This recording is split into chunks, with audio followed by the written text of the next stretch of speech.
Fake ఎన్కౌంటర్లకు వ్యతిరేకంగా ఇవాళ round table సమావేశం నిర్వహించారు. హిమాయత్నగర్లోని మగ్దుం భవన్లో. మన ఈ అంశంపై మనతో పాటు మాట్లాడడానికి కూనంనేని సాంబశివరావు గారు మనతో పాటు ఉన్నారు. సార్ నమస్తే. సార్ ఏంటి సార్ ఈ ఎన్కౌంటర్ల గురించి ఏం చెప్తారు? ఎడ్మాను ఎన్కౌంటర్ చేశారు, అట్లాగే నిన్న జరిగింది ఎన్కౌంటరు.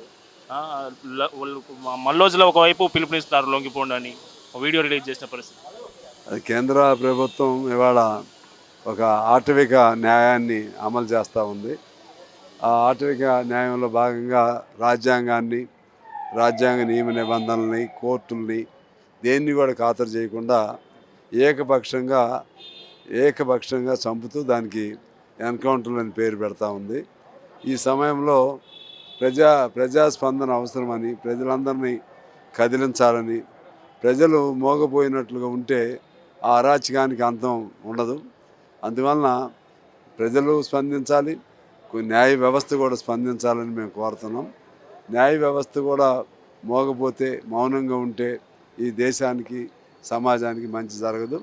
కాబట్టి న్యాయ వ్యవస్థ సుమోటోగా స్వీకరించి ఈ అంశం పైన న్యాయ విచారణకు ఆదేశించాలని డిమాండ్లో భాగంగానే ఇంకా కొన్ని అంశాలు రేపు కూడా అంబేద్కర్ స్టాట్యూ ముందు అఖిలపక్షంతో ఒక ధర్నా కార్యక్రమం పెట్టుకోవడం జరిగింది.